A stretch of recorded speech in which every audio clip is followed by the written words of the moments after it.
In a few seconds, we're supposed to be online.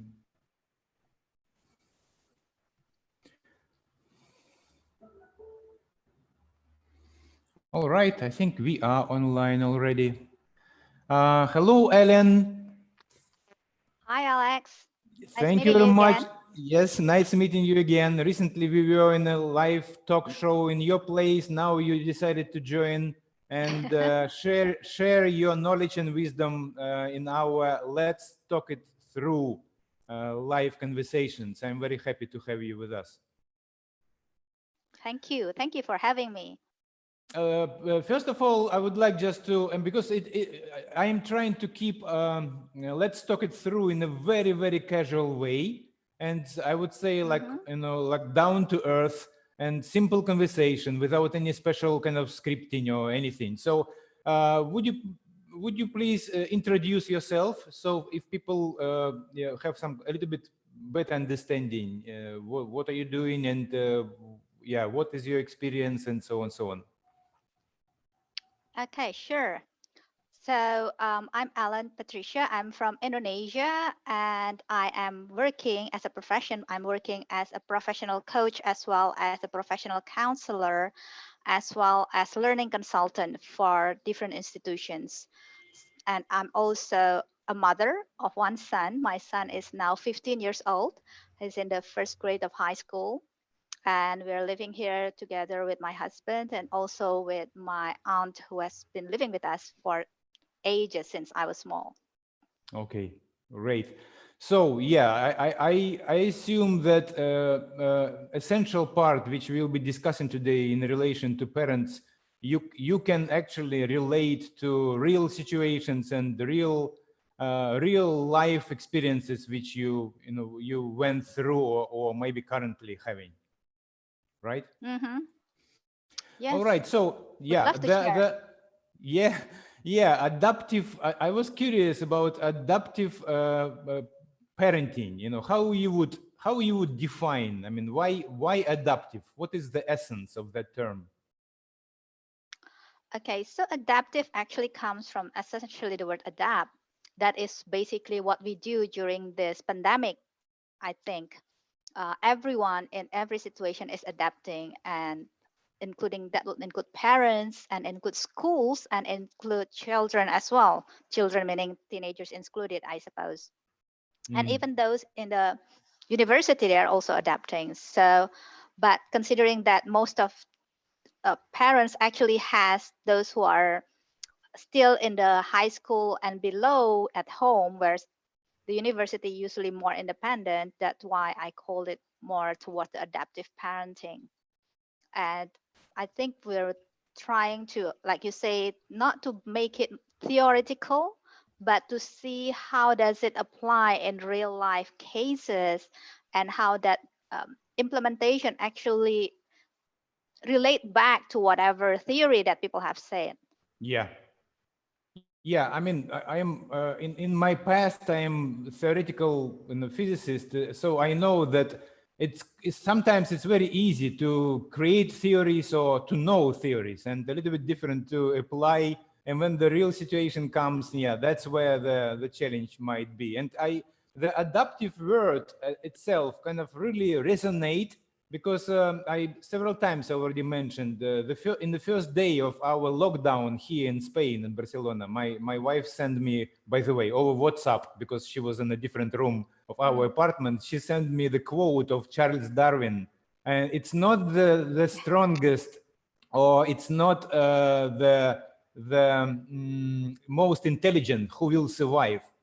Mm, Survives the one who adapt the most to changed situation.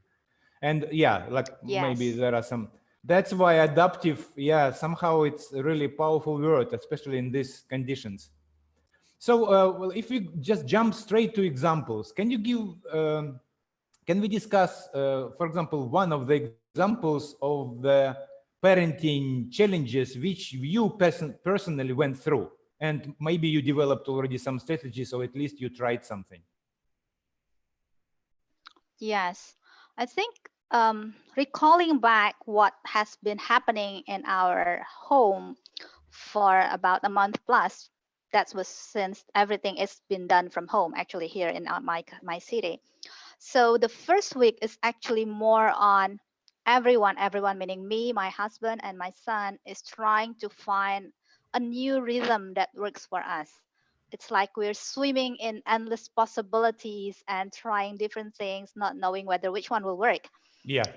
And I think at that particular week, I sort of let go of expectation of things should be okay, because I don't know which strategy will be okay, to be honest, because we are all new in this situation. So what I particularly do and make a point to constantly remind my mind is to let go of any expectation of my husband, expectations of my son. I mean, of course, there are basic civilized communication way that we still maintain that is a value. But other than that, I'm trying to lower my expectation, knowing and being aware that everyone is adapting and they're trying their best. Like me, they're also trying to find the best rhythm and they're trying to find the best way to how to move forward in this sudden and abrupt and massive situation and changes. Yeah. So I think that was the very first week that is happening in our home. And I Makes think sense. that's, yeah, Yeah, yeah, absolutely. Sorry, please go on. yeah. So that's sort of, I think, help us to move forward in an agreeable way with each other and minimizing less conflict, not in a way that is conflict avoidance, not in that sense, but in a sense that more understanding towards each other, that we are we know that all of us, each of us is trying our best and that should be good enough. Yeah, that's nice. um Allow some time, yes. be patient. I mean, that's probably, yeah, what I'm hearing is, well, the routine, everybody's routine and rhythm, as you said, suddenly got broken, and to find the new one and to see which one works, especially when, the family is together. So yeah, more patience and give time to find everybody, its own routine. And as you said, lowering expectations actually make it maybe at least, a degree easier or softer than usually it would be. Awesome. Okay, good. Yes, and expectation, I think, also on myself, because I also tend to have high expectation of myself. So to be able to accept myself for for needing time to know what ways or that we can implement best, or to find new strategies that works for the family. Yeah. So it's for me internally and also for others, because along the way, I mean, it has not been a very smooth sailing all the time, but what I've came to realize that during this particular moment, that whenever I am centered and grounded in myself, I am more able to respond in a way that is helpful towards moving, helping others to move towards what is agreed on. Others meaning my husband and also my son, and particularly my son, because he is a teenager. That mood swing and emotion is not as stable as adults. So again, whenever I find I am more centered and grounded in myself, I am more able to respond as a better parent in this all changes situation. Great. Tell me, please. I'm curious about, because maybe some people who watch our conversation right now are not quite sure what centered and grounded is. I could I could guess what it is, and but tell me, please, and tell us few words. What does it mean, and how exactly you do that to become more grounded and centered? Okay, I think what I have in mind when I say centered and grounded is to have that time for myself, to just grouping again after thinking about so many things and so scattered around Yeah. doing households, caring for children, caring for parents, caring for husband, and then work work stuff that also piling because of these massive changes, a lot of shifts and pivot that we have to do.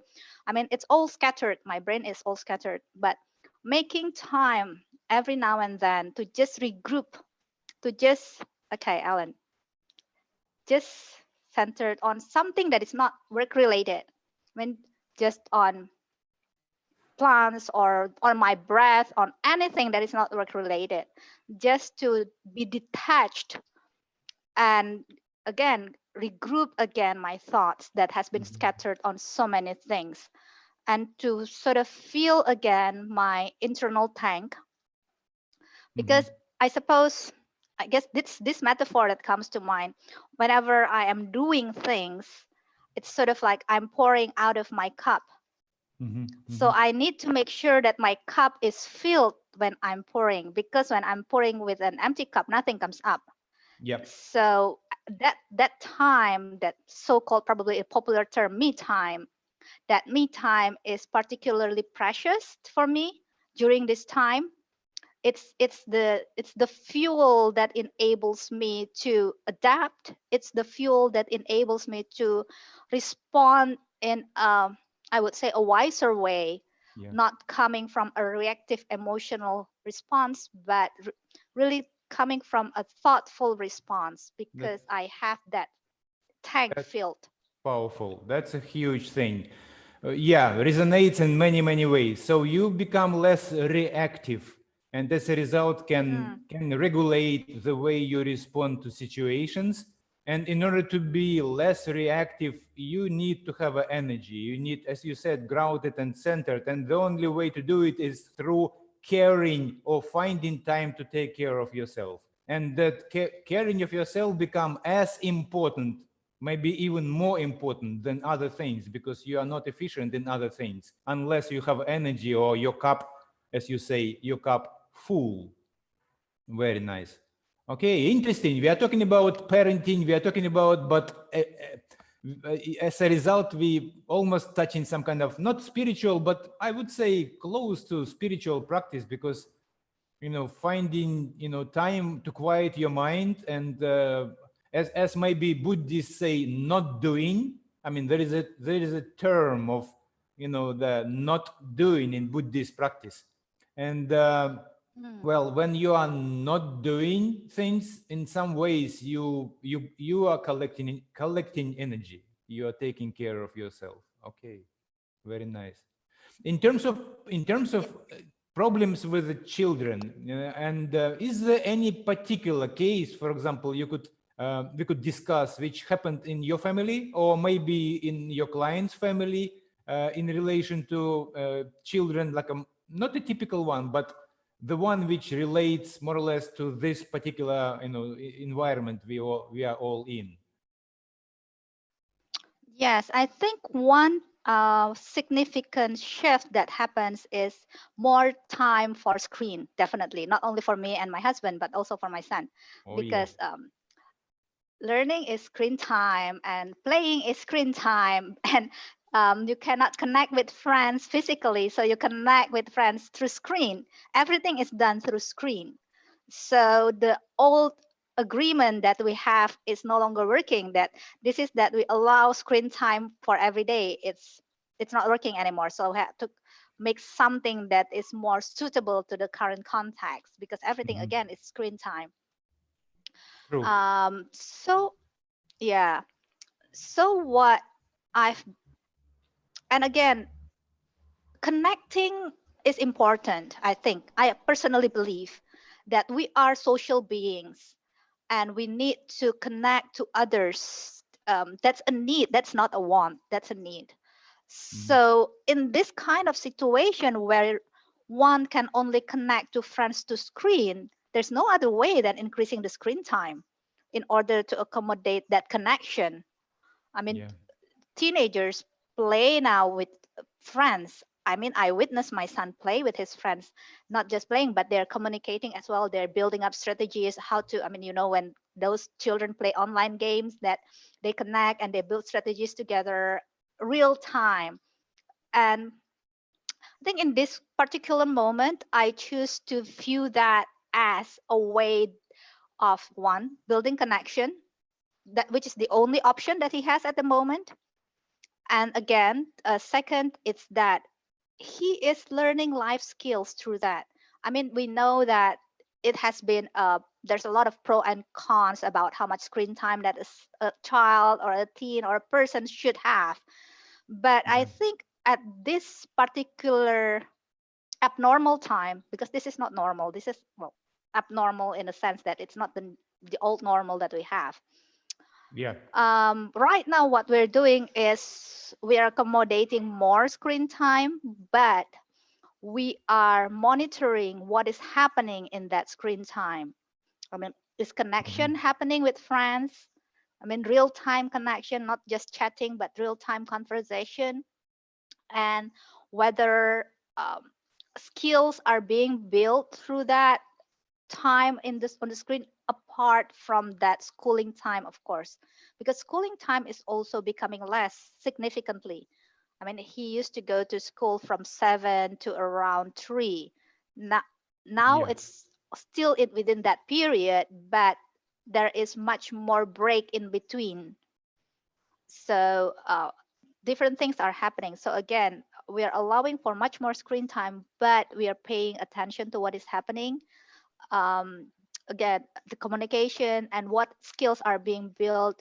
And I think in a way it's also require me and my husband to really shift. Well, we have been shifting, but not as dramatic as this.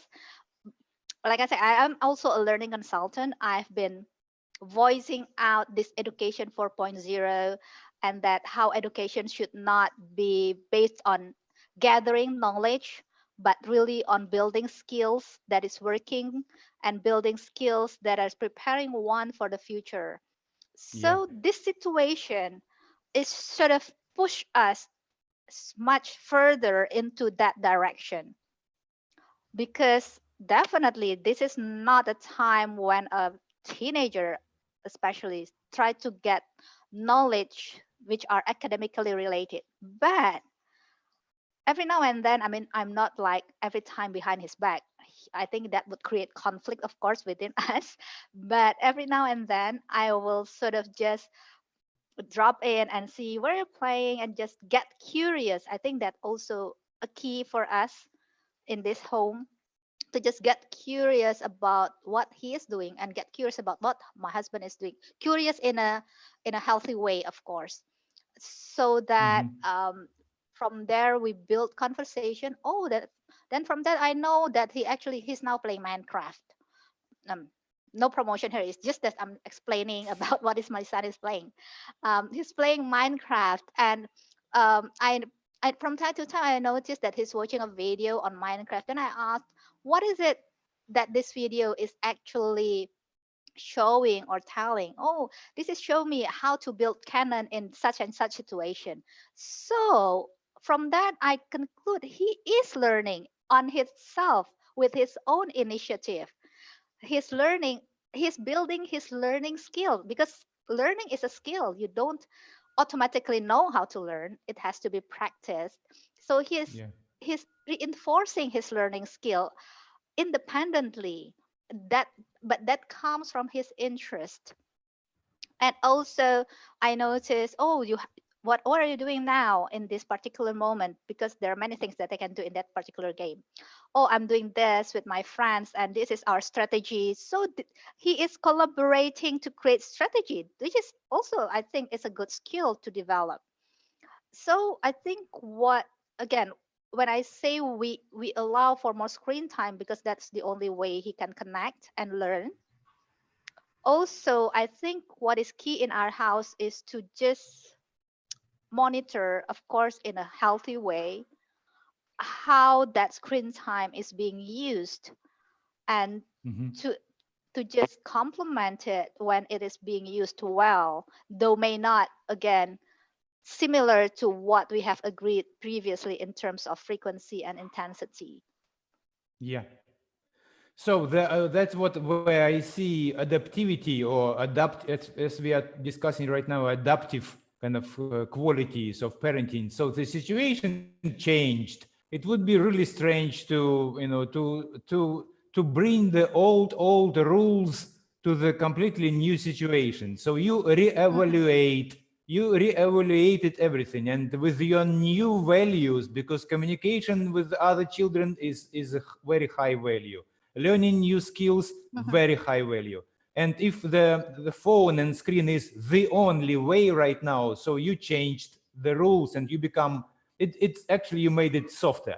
As I understood, you are trying in a curious, gentle way to monitor the quality of that screen. I mean, the it's supposed to be devoted to something which has high value, like learning, building skills, communication, and so on.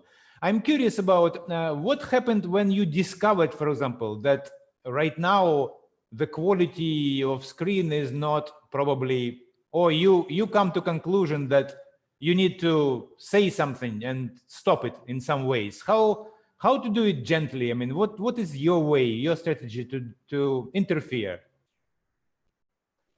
Well, actually, that just happened very recently. That just happened last night, actually. And Okay. what happened was I already, because we share our laptop. I still, I'm not, I, my husband and I, we still believe that he is not, um, he's not at the age whereby he can use his own laptop. That means we share the laptops, Mhm. and that we still hold on. So we have agreed the days before that I will be using the laptop. um, Yesterday evening. There's a training that I need to facilitate, and but he came to its situation whereby, according to him, this is the ideal time for, for a something there's he called a raid in that online game. So he's trying to bargain whether I can use uh, other devices, either my phone or anything that he can use this laptop. Of course, I can use my husband's laptop, but my husband is more of a tablet, so he's not very comfortable playing with a tablet because it is more comfortable here on this gadget. So of course I cannot. I mean, it's a training that people paid to get into, and I have to give my best to those people that have paid. So I said no, but I'm very, very thankful that early in the morning on that day, when I say I try to make time for myself from time to time, it's not every day, but every several days. Mhm. Whenever I feel I'm relying a lot on my intuition, actually.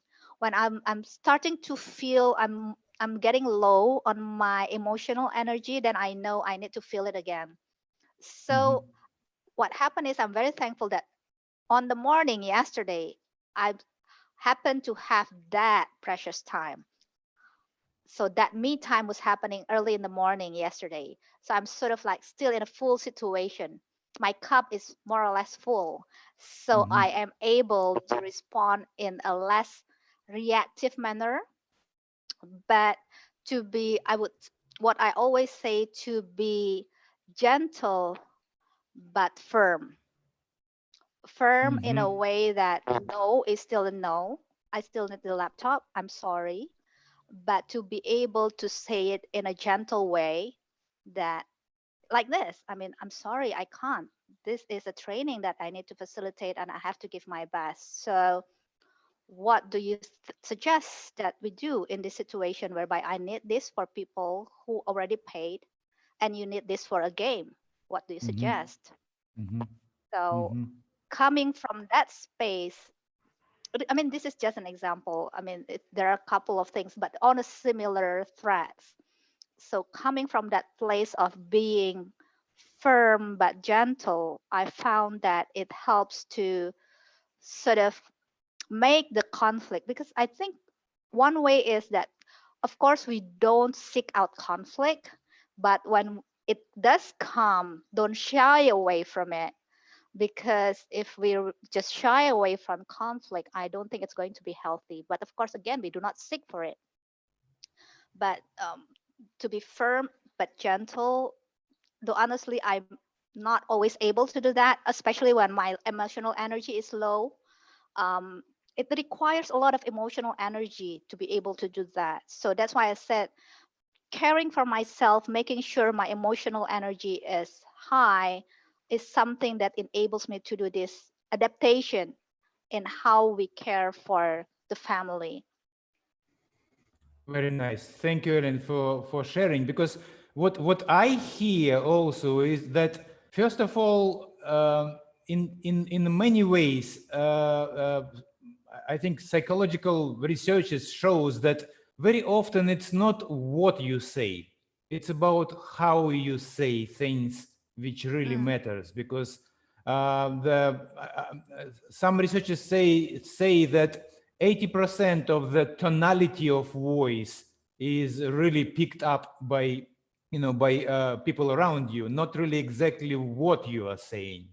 So the meaning actually meaning, the attitude, the towards other people, they're transferred not just through meaning of words, but, and I agree with you. So when you are not in a reactive, when you are able to gently say, even if it's a firm no, but tone of voice and also yeah, that would make a huge difference. And another thing which I noticed when you explained that you actually explaining to your child why. I mean, I think it's very clear, kind of demonstrating. Maybe I hope, he will be also learning the priorities, because when you are conducting training which people paid for, and you need to do your best, it's in terms of value behind, on your scale, it's just higher than any games to play. I mean, and maybe somehow subconsciously by explaining that, he's also learning. Maybe no, not Yes. directly, but definitely, at least he's learning your priorities and your set of values. Okay, Yes. that's interesting. All And right. I think also to give space and time for emotional feelings to comes up. I mean, no one is happy when what he or she wants is not gotten. Like my son is not happy, but I can accept that he's not happy and just give him time and space to just process his feelings and not expecting him to just repress those feelings. I think that it becomes even unhealthier. Well, again, it's also it's also possibility to negotiate. I don't know if there is a I would say possibility to plan in advance. Maybe his expectations would be not as high. I don't know. Of course, it's sometimes it's tricky. I mean, you don't need to announce to everyone when your trainings are, when laptop will be kind of 100% occupied and Oh, other I did things. actually. But oh, okay. Then in many ways, kind of that he's unhappy, but yeah, if it was agreed, yeah, that's maybe he was unhappy that he couldn't negotiate successfully. And okay, I see. Okay, so anything else in terms? We are right now talking around half an hour, so I would like to wrap up. What would be your, I would say, like a recommendation for people who right now have troubles with children, and they are? I'm sure there are many nuances and specific situations, where people have troubles with the parenting. So what would be your recommendation as something, or maybe some kind of exercise or whatever comes to your mind that you believe would definitely help to resolve those situations? Yeah, I think um, just a couple of very short points. One is that, like you say, this time is an opportunity to be just keep an open mind to reevaluate whatever rules that we have set in our homes, because those rules that works in the previous situation may not work in this current situation, and we need to adapt those rules to make it fitter to this new situation. And also to be gentle to everyone, including ourselves, Yeah. in responding to the situation, making sure that again, to be gentle with others needs to come from that gentleness that we've done previously to ourselves. Like I say, filling our cup before we pour it to others, so that we can respond to whatever changes that may comes. Because I don't know, this may work this time, but it may not work probably 2-3 weeks from now when situation probably changes again. So that would be my 2 cents. Yeah, awesome. Thank you very much, Ellen. I totally agree. Changes does require energy. And if you are not taking care of having that energy, changes would be really tough on you. And yeah, so, and we are talking about adaptivity or being able to adapt to changes. So start with yourself and gather energy and find some regular, maybe some regular routine which helps you to maintain it and be aware of that level. And from there, I think you could improve parenting by being patient and gentle, by paying attention and changing your rules. Awesome advice, Ellen. Thank you very much for coming for the talk show, and happy to see you soon again. Thanks, Alex. Bye. Bye Have a nice bye. day. Bye bye. You too. Bye.